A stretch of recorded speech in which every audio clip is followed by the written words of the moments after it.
So first off, I really, really enjoyed the movie. I thought it was kick-ass, you know, a lot of fun, one of the better non-effects driven action films I've seen in a while. So, well done. What did you say? A lot of what? Like, special effects driven. Oh, yeah. Yeah, it was all mostly hand-to-hand, not really much CG. Didn't look like it.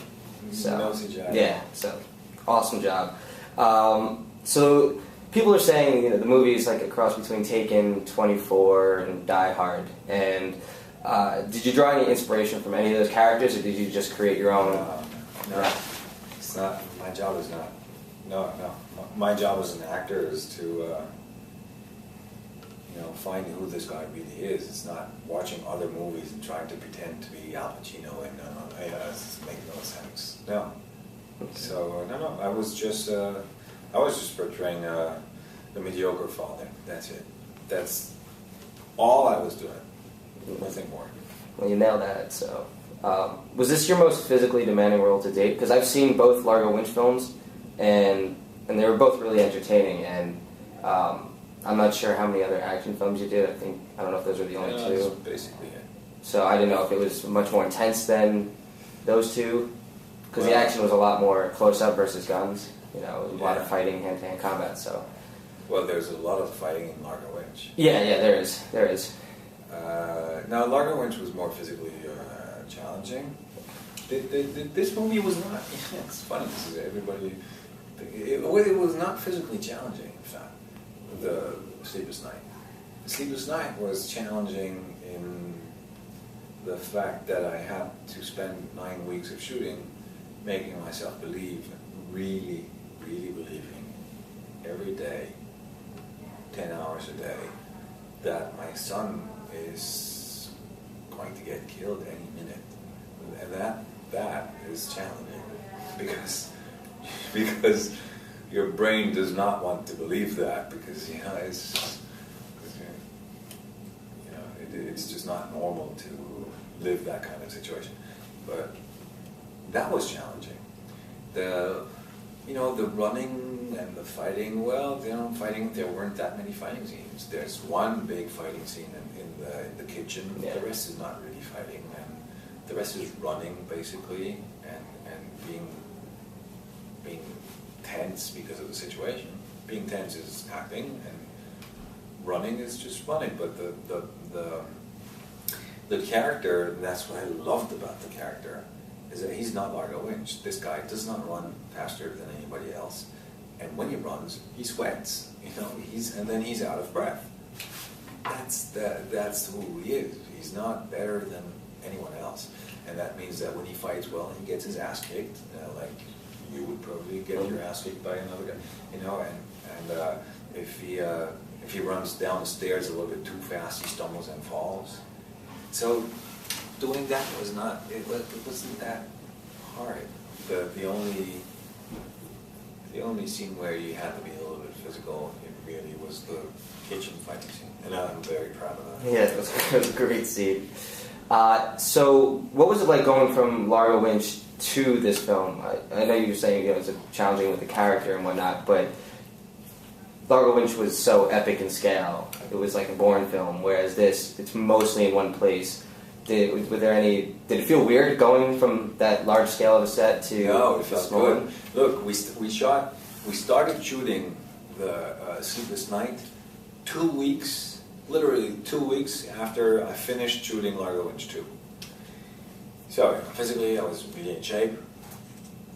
The one thing that I tried to do is lose my how do you call that, the six pack? Yeah, the six pack. I tried to lose the six pack and gain a little bit of weight and seem to be in less of good shape than I was, because Largo Winch was in very good shape, and I didn't want to be like that in that movie. But 2 weeks is not enough to get fat or whatever. Yeah. But if I could have been fat, I would have. He's not supposed to be that physical, so the rest of it, well, again, as I said, Largo Winch is a hero, and takes the right decisions, and this guy is an anti-hero, and he made mistakes, and he pays for them, and he pays a very dear price for that. Um, and also I loved the fact of being, going from one huge set, it's for Europe, for France, it's a very, very big budget. It's around $30 million, something like that. And by the way, if you guys had to do Largo Winch, you wouldn't be able to do it for less than 80 million. Mm. It's just that in Europe, people tend to do things for less because they know how to do it for less. But the same thing in the States would have cost something like 80 million. So it was a huge, huge budget. Mm.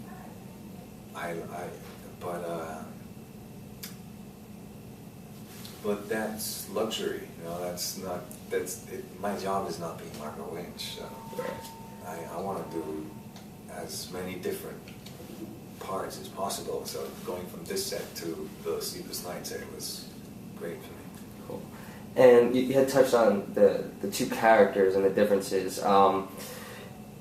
He's kind of tricky to follow throughout the movie in terms of, is he a good guy, is he a bad guy? What do you think he is? I know that when he says, when he tells the truth about who he really is, I know that you could not believe him, but he's being honest when he says that. I like the fact that it's that if you don't want to believe him, you can't. But no, he's a good guy. He's a good guy, undercover cop. Makes believe that he's a bad cop. But still, it doesn't change the fact that he's a very mediocre father, and that Yeah. And so, Frederick Jardin, most of his work has been in comedy, and so to add on to that, and this is his first action film. Can you discuss what it was like to work with him, and how his style differentiated from Jerome Saleh, for example? Completely different. Frederick is once he chooses you, once he casts you, he gives you a lot of liberty, and you can go there or there, and it's up to you to decide. And he just wants you to he wants you to do the job and you to decide, and then he just films and he takes care of how he's going to film you. But he was smart in that way that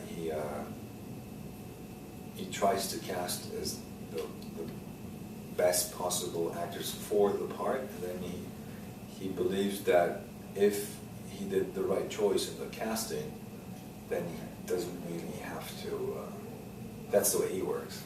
Then he doesn't really have to direct you anymore because you're supposed to be the character. So if he thought that maybe you should do something that way, and the actor decides to do it this way, then he would probably think that you're right because you are the character.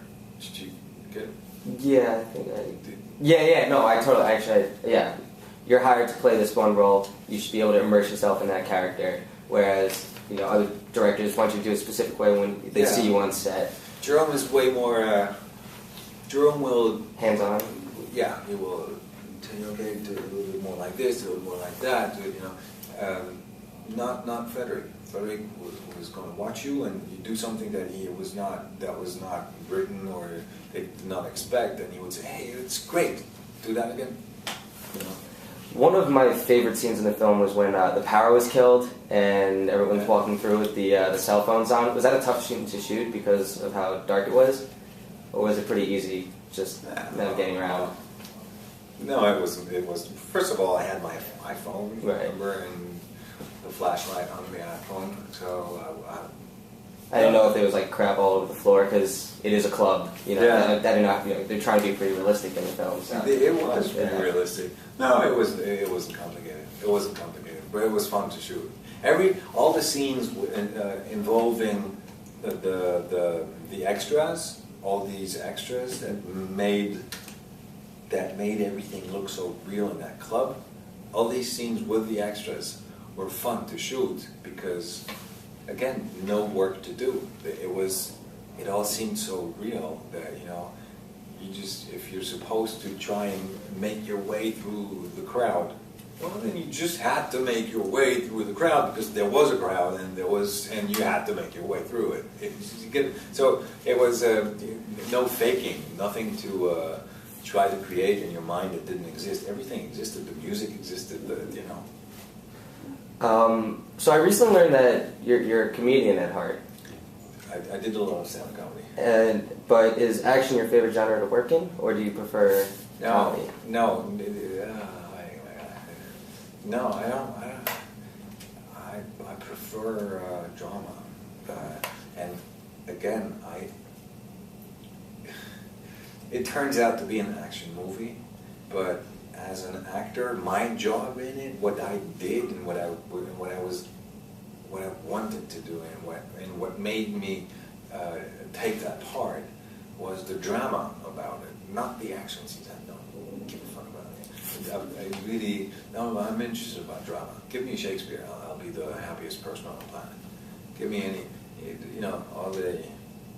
all these deep parts in deep storylines that talk about humanity, human feelings.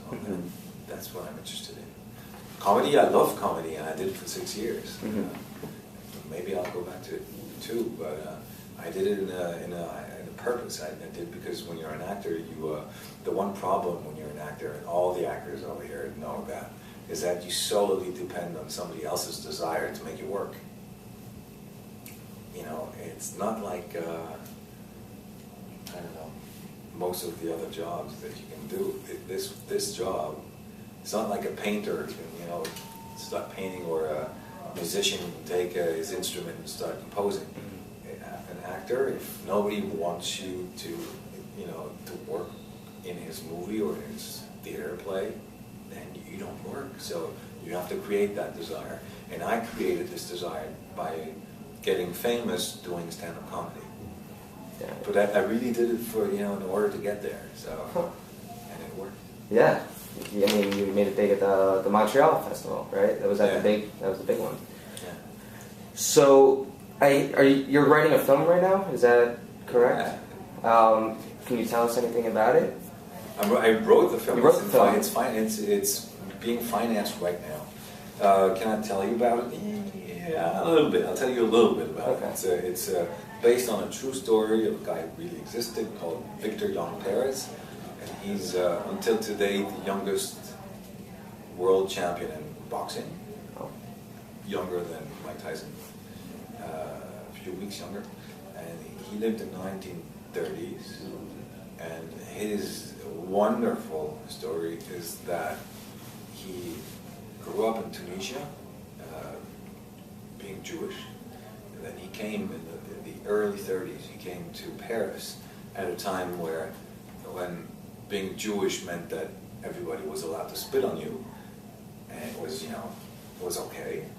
There was no concept of anti-Semitism. Everybody was an anti-Semitic. So, and being Tunisian, and that means having curly hair and dark, darker skin, meant that you were considered as a monkey from Africa. And this guy rebelled, and he started boxing and became world champion.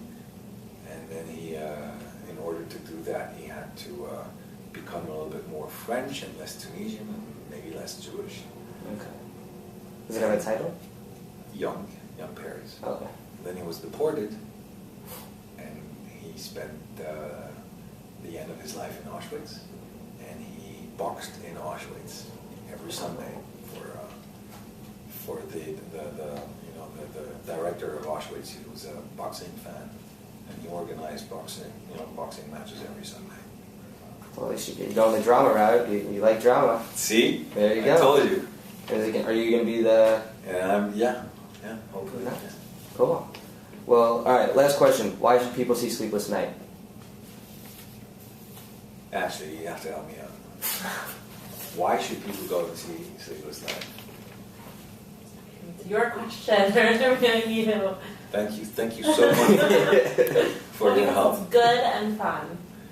Because honestly, I think it's one of the best movies I have seen in that genre. I think it's it's I agree with that. it's such a cool feeling to be able to say that and meaning it, because normally when you promote a movie, obviously you're going to say that the movie is great and all that. I really do think that it's a very, very, very good movie, and that look, you know what? No, I have the answer. Okay. I'll tell you why. We had the best critics at the Rome Film Festival. We had the best critics at the Toronto Film Festival. We had the best critics at the Texas. SXSW? South by Southwest? No, the Film Fest. Yeah, probably South by Southwest. Probably South by Southwest. Southwest. We had the best critics at the Film Fest. We were selected in Tribeca, and for the moment we have very good critics. And the Koreans want to do a remake. See, I was curious. I think it could be remade anywhere. It's like a perfect film that transcends, Another very, very big country named the United States of America apparently are interested in doing a remake. So perfect. That's the answer. Cool. There's a reason for all that. Well, thank you. Thank you. Appreciate it. Thank you.